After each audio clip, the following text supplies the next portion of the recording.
Pasti udah mikirin mau buka pakai apa. Padahal lagi mikirin sahurnya tadi kok kayaknya kurang ya. Mau makan apa kalau sahur tadi? Pisang doang.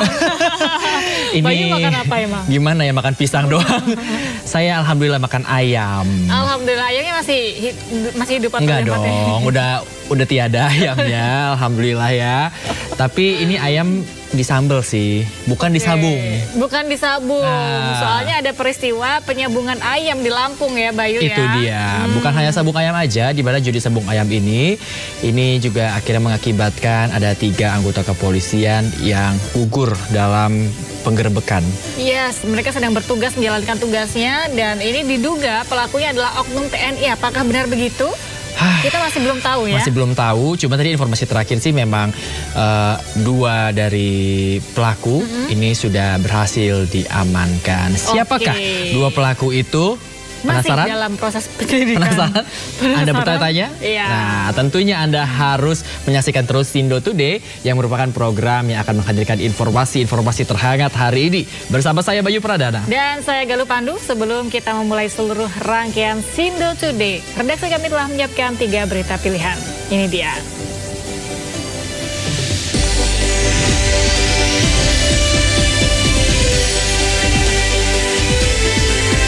Anggota polisi tewas ditembak saat menggerebek arena judi sabung ayam di Waikana, Lampung. Diduga pelakunya adalah oknum TNI.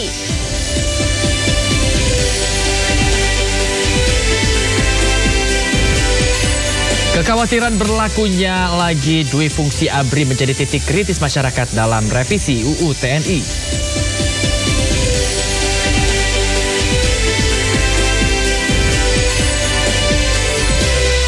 Untuk pertama kalinya para pemain timnas naturalisasi bertemu dengan pelatih baru timnas Patrick Kluivert di Sydney menjelang laga Indonesia-Australia.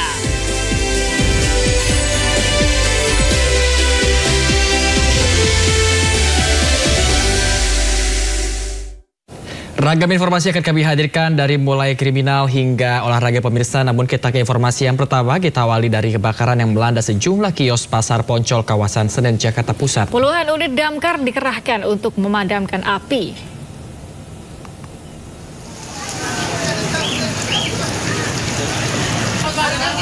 Banyaknya bahan yang mudah terbakar membuat api dengan cepat merambat ke kios lainnya meskipun hujan rintik-rintik mengguyur. Kebakaran juga sempat mengakibatkan ledakan hingga membuat para pedagang panik dan selamatkan barang dagangannya. Petugas Sudin Damkar Jakarta Pusat dengan cepat melokalisir api agar api tidak meluas. Belum diketahui pasti apa penyebab kebakaran, namun diduga api muncul dari korsleting listrik pada salah satu kios hingga merambat ke kios lainnya. Sementara jumlah kios yang terbakar masih belum diketahui.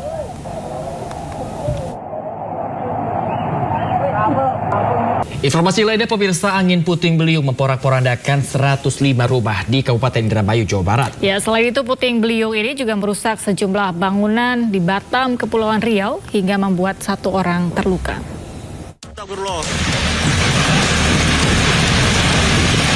Terjadi angin puting beliung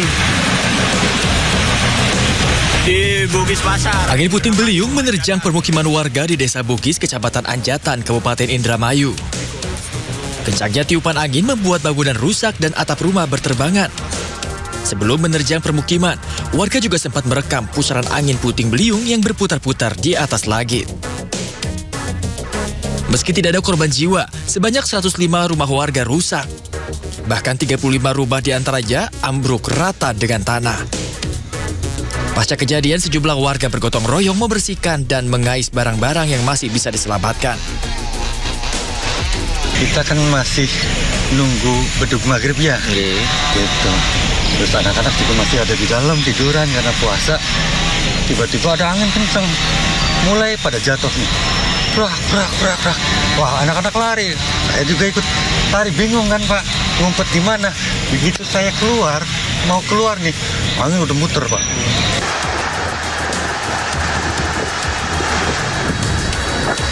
Angin puting beliung juga menerbangkan atap bengkel dan sejumlah rumah warga dan toko di kawasan Tiban Princess, Kota Batam. Angin yang membuat akses lalu lintas sempat terhenti. Tim gabungan dibantu masyarakat setempat melakukan evakuasi serta membersihkan puing-puing bangunan yang terdampak dan menutup separuh ruas jalan. pas kalau teko itu angin dari sana tuh, dari pojok itu.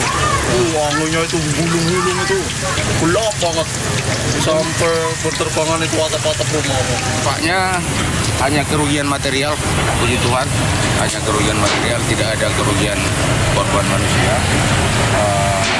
Namun tadi pada saat pembersihan puing-puing ini ada satu karyawan yang terjatuh tiang sehingga sekarang dibawa ke rumah sakit. Tidak ada korban jiwa dalam peristiwa ini, namun kerugian material yang dialami warga lebih dari ratusan juta rupiah. Dari Indramayu, Jawa Barat dan Batam, Kepulauan Riau, Toy Iskandar dan Gusti Enosa, iNews melaporkan. Di Jakarta, pemirsa, sebuah pohon besar tumbang dan menimpa dua kendaraan yang sedang melintas. Ya, proses evakuasi dua korban tertimpa pohon berlangsung dramatis.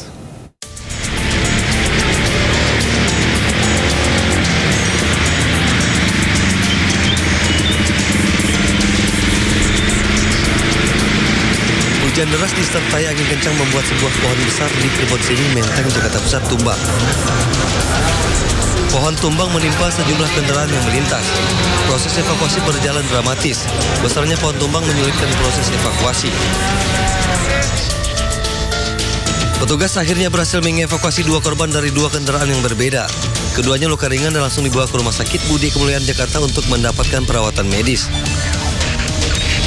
Ya, penanganan dalam penyelamatan tadi ada cukup dramatisir ya, karena memang si korban tersebut terjepit oleh pohon besar yang harus kita sanggah dulu.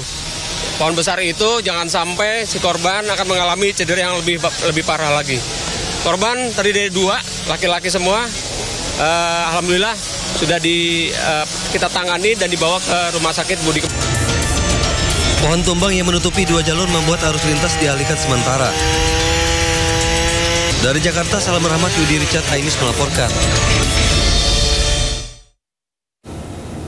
Pemirsa, hujan deras yang mengguyur Jakarta dan sekitarnya selain membuat pohon tumbang juga mengakibatkan banjir. Ya, salah satu lokasi langganan banjir adalah Kebon Pala. Dan seperti apa kondisi terkini di sana, sudah ada rekan kami Wenda Nura di sana. Ya, halo Wenda, berapa ketinggian banjir di Kebon Pala pagi ini, Wenda? Ya, selamat pagi Galuh dan juga pemirsa. Situasi terkini di atas terjadinya banjir di kawasan Kebon Pala, Jakarta Timur akibat luapan dari Kali Ciliwung karena curah hujan yang tinggi di Jakarta dan sekitarnya. Saat ini di Kebon Pala banjir setinggi 120 hingga 150 cm. Bahkan bisa dilihat Galuh dan juga pemirsa, ketinggian air ini semakin dalam masuk ke pemukiman warga, ketinggian airnya semakin meningkat, semakin tinggi hingga 150 cm. Dan kalau informasi yang kami dapatkan, ini ada sekitar 60 kartu keluarga warga yang terdampak banjir. Namun saat ini mereka masih tetap tinggal di lantai 2 rumah mereka. Dikarenakan berdasarkan informasi yang kami terima, mereka mengaku untuk banjir yang terjadi ini masih belum terlalu tinggi untuk mereka mau mengungsi gitu. Jadi biasanya kalau banjirnya ini sudah cukup tinggi, sudah mencapai 2 meter, baru biasanya mereka, para warga ini mengungsi. Dan untuk saat ini sejumlah petugas juga, petugas gabungan dari pihak BPBD, dari pihak kepolisian juga masih terus berjaga dan tentunya memantau terjadinya banjir ini. Karena Galuh dan juga pemirsa, ini kalau kami perhatikan berdasarkan pantauan kami, sejak pukul 6 pagi tadi ketinggian air ini belum setinggi ini, namun ketinggian air ini terus meningkat. Bahkan di tempat saya berdiri saat ini, tadi pagi sekitar pukul 6 ini belum tergenang banjir, namun saat ini air sudah mulai terus naik, Galuh dan juga pemirsa. Dan saat ini kami belum mendapatkan informasi resminya, ada berapa kakak update terbarunya, ada berapa kartu keluarga yang terdampak, dan tentunya kami terus memantau terjadinya banjir di kawasan Kebon Pala, Jakarta Timur ini, dan akan memberikan update terbarunya kepada Anda, Galuh dan juga pemirsa. Galuh. Terima kasih Wenda Nura melaporkan langsung dari Kebon Pala. Selamat bertugas kembali dan jaga keselamatan diri Anda. Dua anggota TNI terduga pelaku penembakan 3 anggota Polsek Negara Batin ditangkap oleh tim gabungan. Ya, seorang di antaranya dijemput di rumahnya, sementara rekannya menyerahkan diri ke polisi.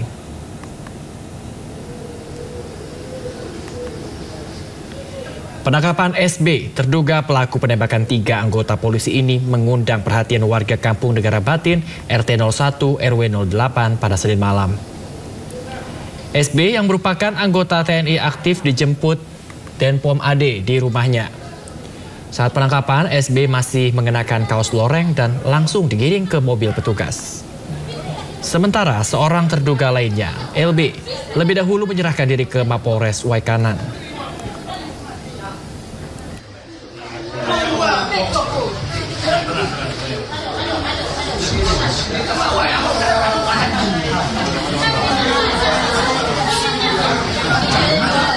Dakwa penembakan bos rental mobil yang kemudian mereka berderi air mata menyampaikan nota pembelaan lisan di depan Majelis Hakim Pengadilan Militer. Jadi para terdakwa memohon kepada hakim agar tetap memberikan kesempatan menjadi TNI dan menyampaikan tak ada niat menembak bos rental mobil tersebut. Bahwa yang terhormat Majelis Hakim Pengadilan Militer 208 Jakarta akan menjatuhkan putusan kepada diri terdakwa dengan seringan-ringannya atau setidak-tidaknya seadil-adilnya. 3 terdakwa kasus penembakan bos rental mobil menangis saat menyampaikan pledoi atau nota pembelaan di hadapan majelis hakim. Mereka memohon majelis hakim untuk memberikan kesempatan agar tetap berada di matra TNI Angkatan Laut. Sidang pledoi kasus penembakan bos rental mobil ini digelar di Pengadilan Militer 2 Jakarta. Kami sangat menyesali perbuatan kami, menyesali segala kesalahan kami. Tapi kami mohon dengan sangat mendalam pada majelis hakim, kami melakukan hal ini bukan disengaja atau kami memiliki niat. Semua terjadi karena kami terpaksa, keselamatan kami terancam. Kami menyadari kesalahan kami dengan membantu rekan kami membeli mobil yang tidak lengkap. Kami mengakui kesalahan kami dan kami tidak menghindar sedikit pun. Dan kami mengakui kesalahan kami dihukum. Kami mohon pada majelis hakim, kami sebagai tulang punggung keluarga, kami memiliki anak yang masih kecil,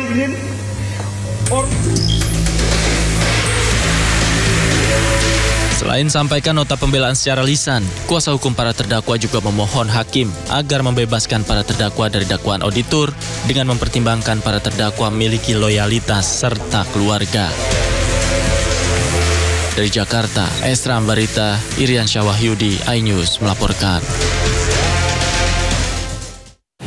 Namanya penyesalan datangnya terakhir ya. Kalau datangnya duluan namanya pendaftaran. Saya. Datang ke kantor duluan. Oh duluan ya, lebih dulu dari yang lain. Tapi nggak apa-apa Mas, ini untuk pelajaran ya. Kalaupun nantinya memang tidak ada kesempatan untuk menjadi anggota TNI lagi, mungkin bisa menjadi anggota pramuka. Atau mungkin anggota damkar ya, lebih bermanfaat. Masih banyak kok yang lain. Ya, tapi ini selain oknum TNI, ternyata ada oknum lainnya yang juga bermasalah di tengah masyarakat dan masih menjadi perbincangan publik dan menimbulkan sentimen negatif di tengah masyarakat.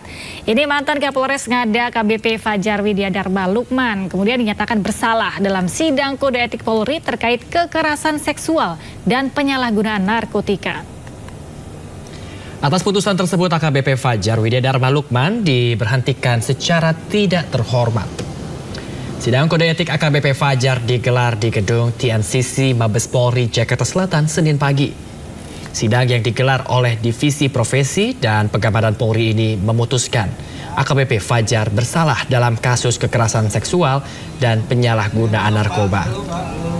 Dirinya pun diberhentikan secara tidak terhormat dari institusi Polri.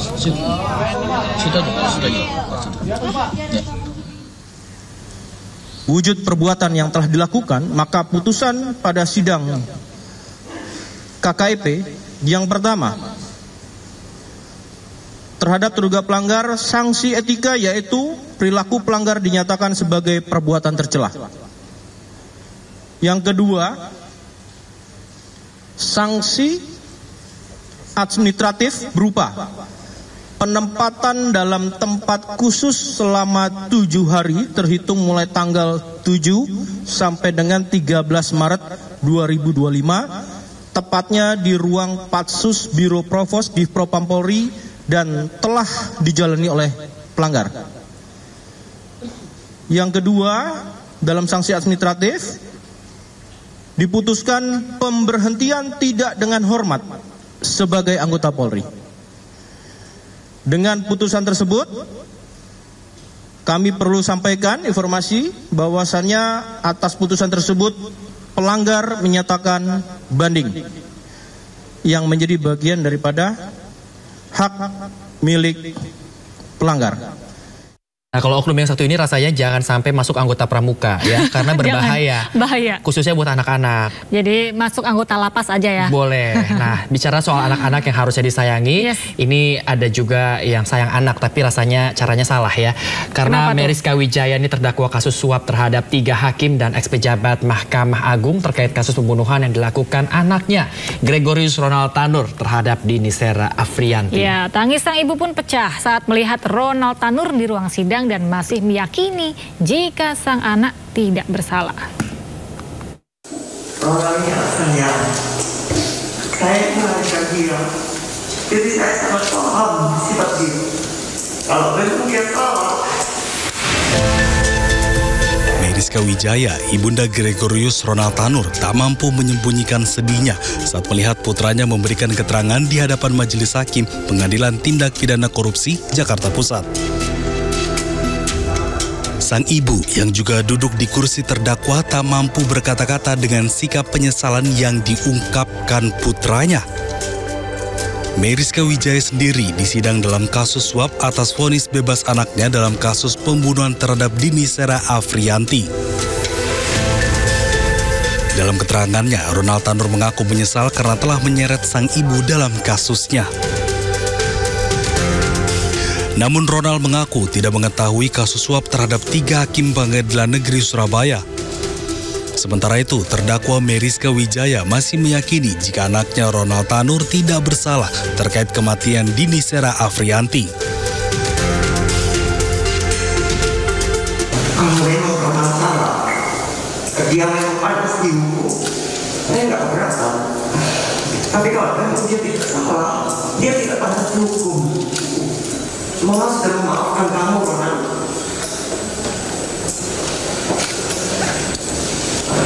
Mama minta kamu doa aja ya. Mama juga akan doa buat kamu.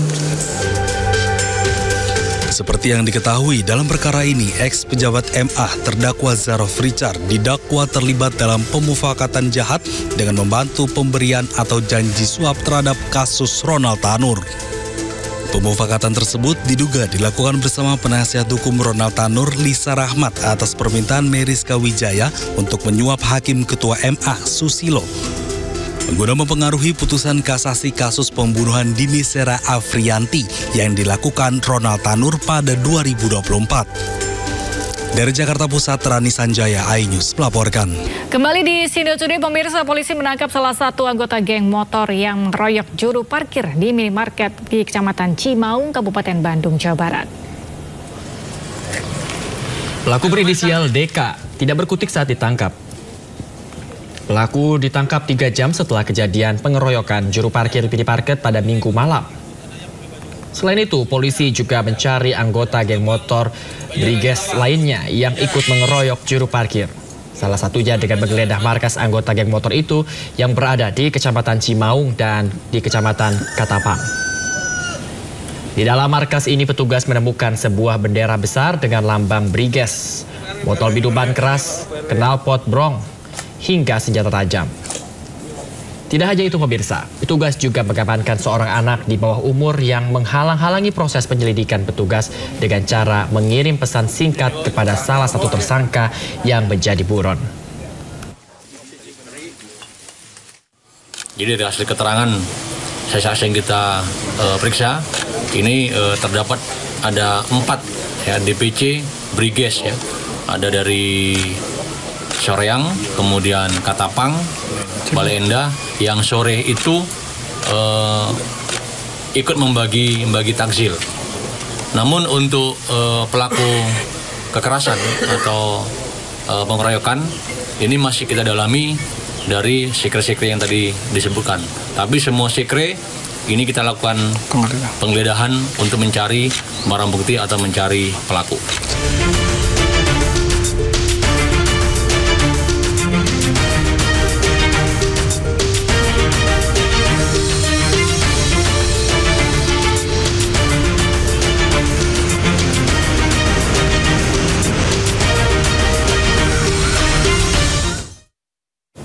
Dan pemirsa, selanjutnya kami ajak Anda untuk mengetahui pantauan lalu lintas hari ini di sejumlah wilayah melalui pantauan CCTV Korlantas Polri. Dan kita akan bergabung dengan Brigadir Cici Yarangga di studio NTMC Polri. Ya, halo Brigadir Cici, bagaimana pantauan arus lalu lintas di sejumlah titik di wilayah Indonesia melalui pantauan CCTV? Ya, terima kasih Bayu juga Galuh dan pemirsa menemani aktivitas Anda pagi hari ini. Mari kita update bersama perkembangan arus lalu lintas. Dan yang pertama saya akan mengajak pemirsa melihat kondisi arus lalu lintas di sekitaran kawasan Cipiot, Tebet, Jakarta Selatan. Kondisi arus lalu lintas pagi hari ini terpantau dari arah Semanggi yang akan menuju ke arah Cawang, baik yang menggunakan jalur arteri maupun jalur dalam tol. Terjadi perlambatan kecepatan kendaraan dikarenakan adanya peningkatan jumlah volume arus kendaraan. Untuk itu kami himbau bagi para pengendara yang melintasi kawasan ini agar tetap menjaga batas laju kecepatan kendaraan Anda dan juga menjaga batas jarak aman kendaraan Anda.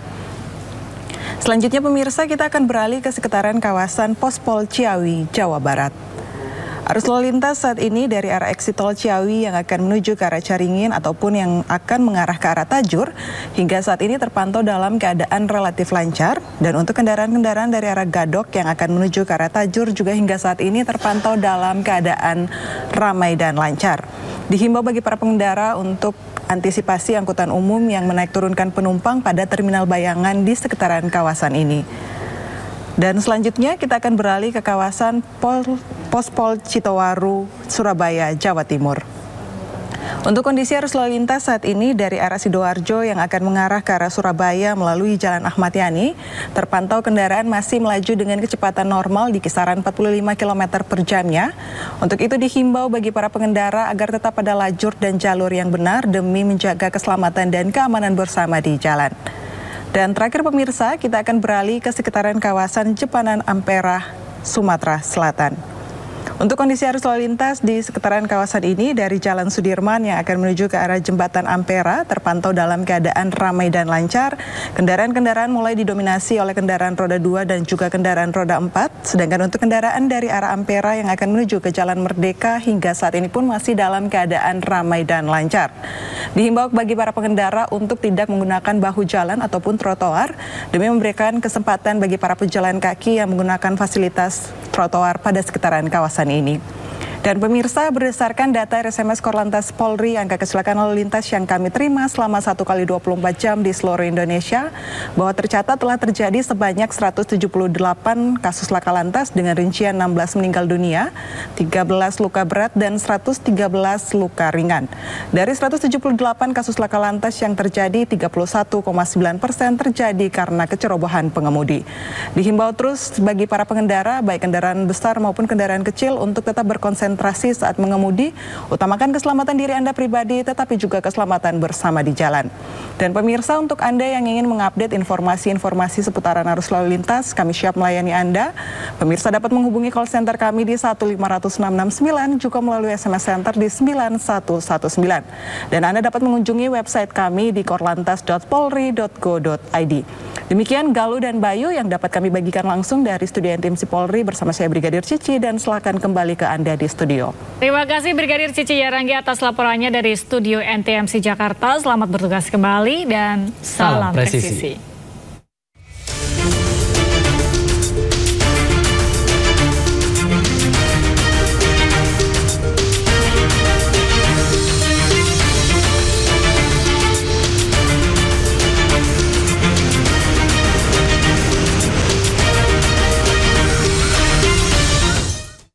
Kita beralih ke informasi lain, pemirsa. DPR membantah rapat pembahasan RUU TNI digelar tertutup. Rapat pembahasan RUU TNI dinilai terbuka dan hanya membahas 3 pasal saja.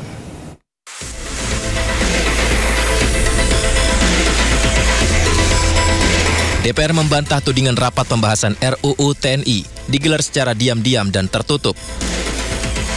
Wakil Ketua DPR Sufmi Dasko Ahmad mengatakan tidak ada yang disembunyikan dalam pembahasan RUU TNI. Pembahasan RUU TNI yang digelar di Hotel Fairmont Jakarta hanya membahas 3 pasal saja. Rapat di hotel juga dipersingkat dari 4 hari menjadi 2 hari saja dalam rangka efisiensi. Yang pertama saya sampaikan bahwa tidak ada kebut-mengebut dalam undang-undang revisi undang-undang TNI. Seperti kita tahu bahwa revisi undang-undang TNI ini sudah berlangsung dari berapa lama ya? Berapa bulan lalu. Dan itu kemudian dibahas di Komisi 1 termasuk kemudian mengundang partisipasi publik. Yang kedua, bahwa tidak ada kemudian rapat terkesan diam-diam karena rapat yang dilakukan di hotel itu adalah rapat terbuka. Boleh dilihat di agenda rapatnya, itu rapat diadakan terbuka dan memang konsinyering dalam setiap pembahasan undang-undang itu memang ada aturannya di dalam peraturan pembuatan undang-undang dan tidak menyalahi mekanisme yang ada. Walaupun kemarin saya lihat rencananya 4 hari, disingkat menjadi 2 hari dalam rangka efisiensi. Dasko juga menyebut draft RUU TNI yang beredar di media sosial berbeda dengan draft yang dibahas Komisi 1 DPR. Sementara Komisi 1 DPR hanya membahas 3 pasal saja dalam RUU TNI, yaitu pasal 3 ayat 2, pasal 53, dan pasal 47. Dari Jakarta, tim Liputan iNews melaporkan.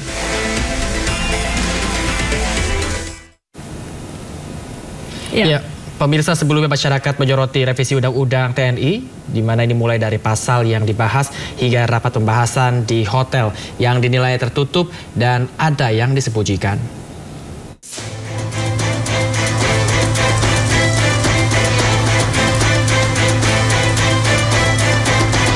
Revisi Undang-Undang TNI menuai sorotan dari masyarakat. Salah satu poin perubahan yang menjadi sorotan adalah jumlah jabatan sipil yang bisa diisi oleh prajurit TNI aktif. Dalam pembahasan RUU, DPR memperluas lembaga yang bisa diduduki TNI aktif menjadi 16 lembaga. Selain itu, sejumlah pasal krusial juga direvisi, di antaranya tugas pokok TNI selain operasi perang serta usia masa dinas keprajuritan hingga 58 hingga 60 tahun.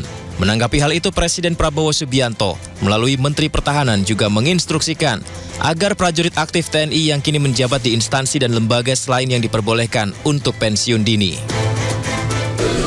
Presiden Republik Indonesia selaku Panglima tertinggi juga telah memberikan petunjuk kepada Menteri Pertahanan untuk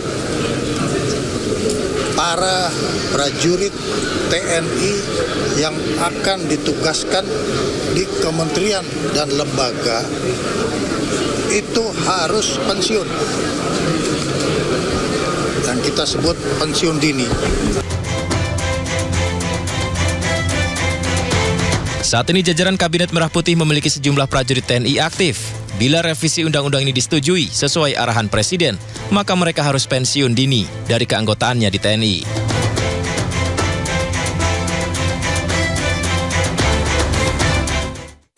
Revisi Undang-Undang TNI menjadi sorotan. Salah satunya terkait 3 poin, yakni TNI aktif bisa menduduki jabatan sipil, umur pensiunan, dan TNI di bawah Kementerian Pertahanan.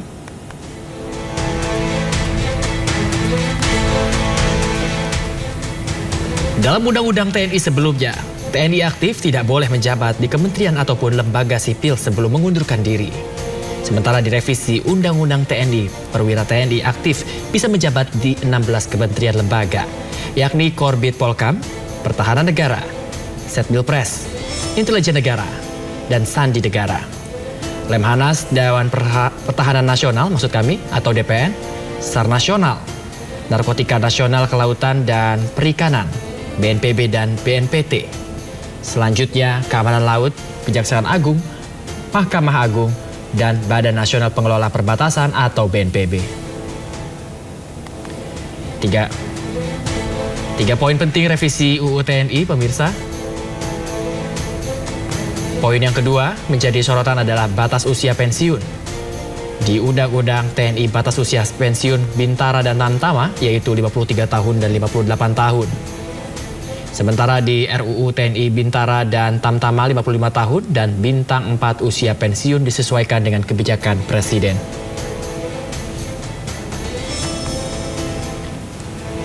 Poin ketiga yang jadi perhatian adalah kedudukan TNI. Dalam revisi Undang-Undang TNI terakhir, TNI berada di bawah Kementerian Pertahanan.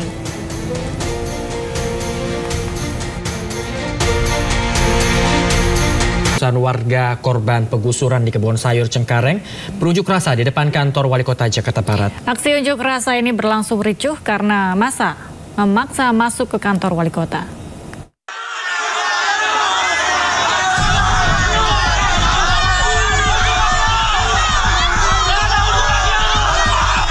Kericuhan terjadi di tengah aksi unjuk rasa ratusan warga kebun sayur Cengkareng Jakarta Barat yang menjadi korban penggusuran. Massa menggeruduk kantor Wali Kota Jakarta Barat karena upaya mediasi untuk menghentikan penggusuran dengan Wali Kota Jakarta Barat tak dipenuhi. Kericuhan pun tak terbendung saat massa memaksa masuk ke dalam kantor Wali Kota. Alhasil mereka terlibat saling dorong dengan aparat kepolisian dan Satpol PP. Dalam mediasi sebelumnya, warga meminta alat berat yang digunakan untuk membongkar lahan di permukiman mereka ditarik kembali. Namun upaya mediasi tak membuahkan hasil dan sebagian tempat tinggal warga digusur. Inginnya warga hari ini kena datang di Wali Kota, hentikan aktivitas dan keluarkan alat beko. Tidak ada penekanan, intimidasi terhadap warga kebun sayur. Intimidasi dari siapa? Ada sekelompok orang, Bang. Sekelompok orang di sana dengan datang dengan tanpa ada sebuah kesepakatan untuk mengosongkan tempat dengan ganti rugi sepihak. Aksi unjuk rasa ratusan warga di depan kantor Wali Kota Jakarta Barat ini merupakan buntut penggusuran tempat tinggal mereka seluas 22 hektar di 2 RW dan 4 RT di Jalan Kapuk Raya, Cengkareng, Jakarta Barat. Warga mengaku mendapatkan intimidasi untuk mengosongkan tempat tinggal mereka dan ganti rugi secara sepihak. Dari Jakarta, Miftahul Gani, iNews melaporkan.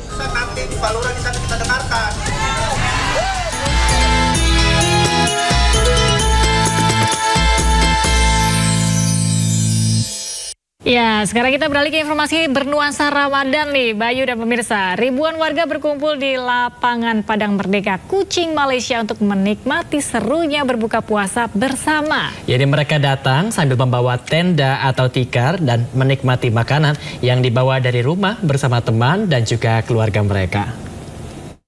Next one, roti kacang di Monas Jana.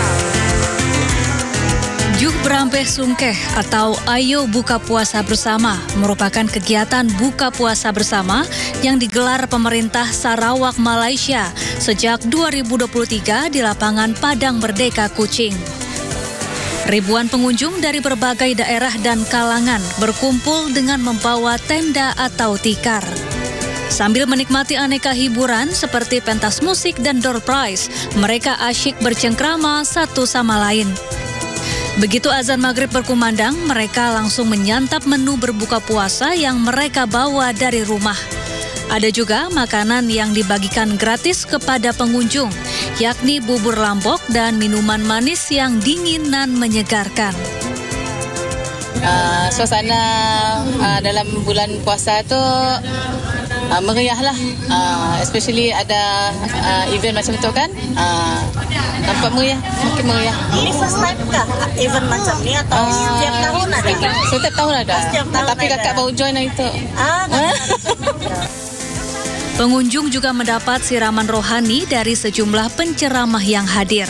Adapun lapangan Padang Merdeka ini akan terlihat lebih ramai setiap akhir pekan. Ya, masyarakat Muslim Indonesia di Norwegia menggelar buka puasa dan tarawih bersama di ibu kota Norwegia, Oslo. Ya, kegiatan ini juga untuk mengobati kerinduan nih akan suasana Ramadan di tanah air.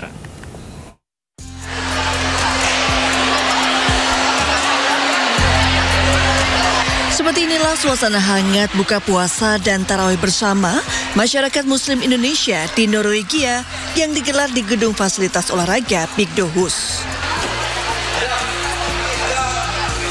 Buka puasa yang diselenggarakan oleh Ukhuwah Muslim Indonesia Norwegia, UMINOR, dihadiri oleh kurang lebih 300 warga negara Indonesia dari Oslo dan sekitarnya. Penyewaan tempat dan penyediaan konsumsi dilakukan secara swadaya melalui gotong royong oleh masyarakat Indonesia.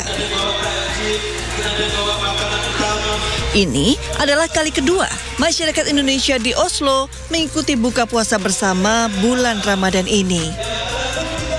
Sebelumnya pada awal Ramadan juga digelar buka puasa bersama di Wisma Duta atas undangan Duta Besar RI Teuku Faizasyah yang dihadiri oleh sekitar 150 orang. Ini adalah kali kedua kita berkumpul bersama dalam rangka membangun keguyuban di antara masyarakat Indonesia di Norwegia, khususnya di wilayah Oslo dan sekitarnya. Insya Allah dalam kegiatan Id nanti kita juga akan melakukan sholat Id bersama dan juga dilanjutkan dengan halal bihalal yang melibatkan masyarakat Indonesia yang lebih luas lagi yang berdomisili di Oslo dan sekitarnya.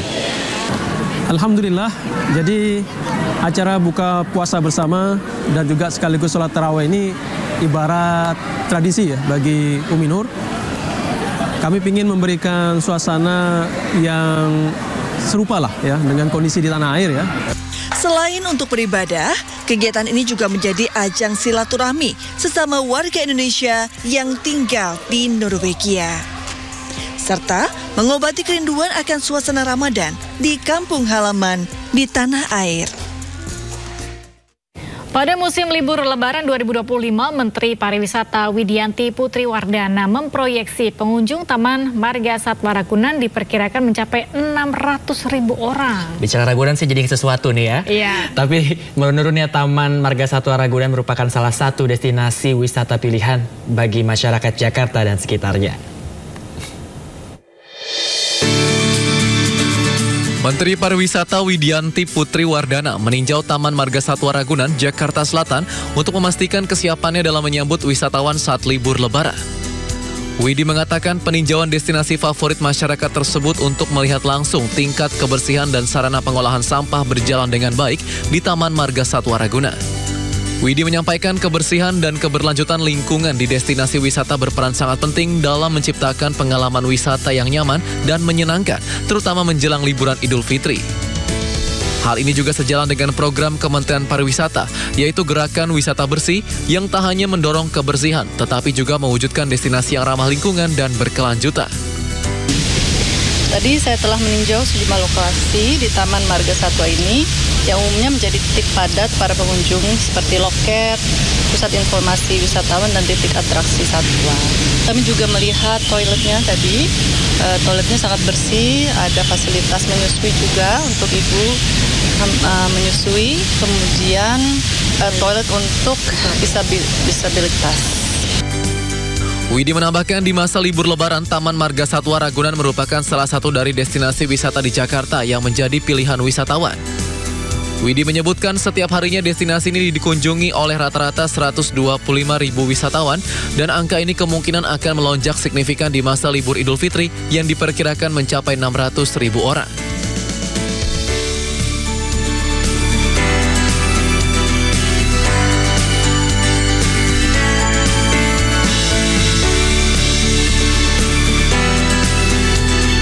Pemirsa, terima kasih Anda masih bersama kami di Sino Today. Presiden Prabowo Subianto meresmikan 17 stadion berstandar internasional yang dipusatkan di Stadion Gelora Delta Sidoarjo, Jawa Timur. Dalam peresmian ini, Presiden membahas soal masa depan sepak bola Indonesia. Mengucap Bismillahirrahmanirrahim. Sebelum peresmian, Presiden Prabowo Subianto menegaskan tim nasional Indonesia harus masuk Piala Dunia. Selain itu, menurut Prabowo, sepak bola adalah lambang harga diri bangsa modern. Dengan ini meresmikan renovasi dan pembangunan 17 stadion di Indonesia telah selesai dilaksanakan. Terima kasih. Pembangunan infrastruktur di bidang olahraga ini merupakan hasil dari pemerintahan Presiden ke-7 Republik Indonesia, Joko Widodo. Turut hadir dalam peresmian antara lain Menteri Koordinator Bidang Infrastruktur dan Pembangunan Kewilayahan, Agus Harimurti Yudhoyono, Menteri BUMN sekaligus Ketua Umum PSSI Erick Thohir, Menteri Pekerjaan Umum Dodi Hanggono, Menteri Pemuda dan Olahraga Dito Aryo Tejo, Menteri Dalam Negeri Tito Karnavian, serta Sekretaris Kabinet Teddy Indrawijaya. Nantinya pemerintah bertekad untuk terus menambah 17 hingga 20 stadion di seluruh Indonesia dalam waktu 2 hingga 3 bulan ke depan. Kita sudah buktikan, pemerintah sudah buktikan bahwa kita ingin mendorong dan membina olahraga sepak bola. Dan ini akan kita teruskan dengan berbagai upaya, konsentrasi, kreativitas, mencari kebijakan-kebijakan yang bisa mendorong untuk kita punya prestasi yang hebat, prestasi yang baik. Saya juga minta semua unsur untuk mendukung hal ini. Dan saya terima kasih kerjasama antara semua unsur, pemerintah, eksekutif dengan DPR, parlemen kerjasama dengan baik. Kita sekarang memperlancar semua peraturan, kita ringkaskan, kita perbaiki perangkat-perangkat dan piranti-piranti peraturan regulasi yang perlu diperbaiki. Memperlancar usaha-usaha PSSI untuk membentuk tim nasional yang tangguh. Saudara-saudara sekalian, saya sudah komit, saya akan mendukung sepak bola nasional ini. Saudara-saudara, Indonesia harus masuk Piala Dunia. Itu tekad kita.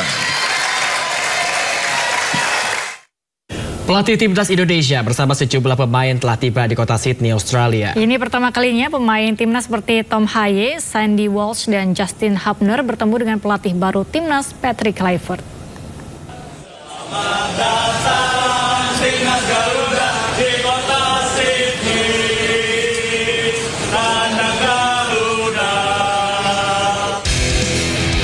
Supporter Timnas Indonesia ternyata begitu banyak yang menyambut para pemain di Sydney Airport, Australia pada Senin pagi waktu setempat. Nadeho Argawinata, Ramadan Sananta, Muhammad Ferrari, Septian Bagaskara mengenakan jaket merah Timnas langsung menyapa supporter Indonesia.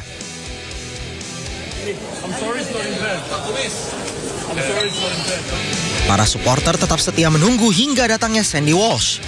Sandy Walsh menerima pemberian shawl dari para penggemar. Berikutnya datang Rizky Ridho, Hoki Caraka, dan Ricky Kambuaya.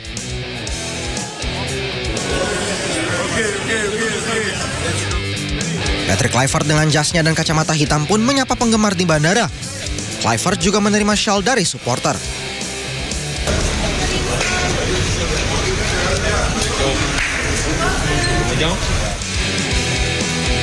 Usai tiba di Sydney Airport, jajaran timnas pun bertemu di hotel. Akhirnya para pemain timnas berkumpul kembali. Untuk pertama kalinya para punggawa timnas ini bertemu pelatih anyar Patrick Kluivert dan dua asistennya Dani Lanzat dan Alex Pastur. Sejumlah pemain timnas lainnya seperti Jay Itzes, Dean James, Emil Audero, Joey Pelupesi, dan Miss Hilgers akan segera bergabung setelah kompetisi di Eropa memasuki jeda internasional. Sementara pemain yang sudah hadir di Australia langsung menggelar sesi latihan.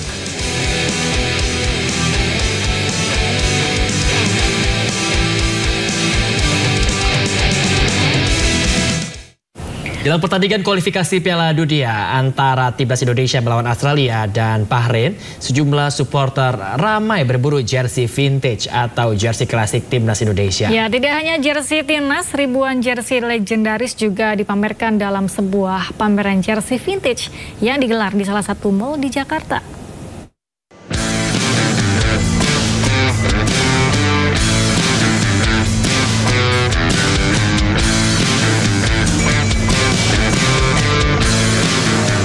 Para pecinta sepak bola tanah air pasti tidak asing lagi dengan jersey Timnas Indonesia yang legendaris ini. Kali ini, jersey vintage atau jersey klasik dari tim nasional Indonesia menjadi buruan para supporter dan juga kolektor. Banyak yang memburu jersey Timnas, terutama menjelang bergulirnya kualifikasi Piala Dunia 2026 zona Asia saat Indonesia melawan Australia dan Bahrain dalam waktu dekat. Meski harganya terbilang mahal, banyak dari mereka yang rela merogoh kocek demi mendapatkan jersey Timnas legendaris. Salah satunya jersey Timnas tahun 2007 bernomor punggung 8 milik Eli Eiboy.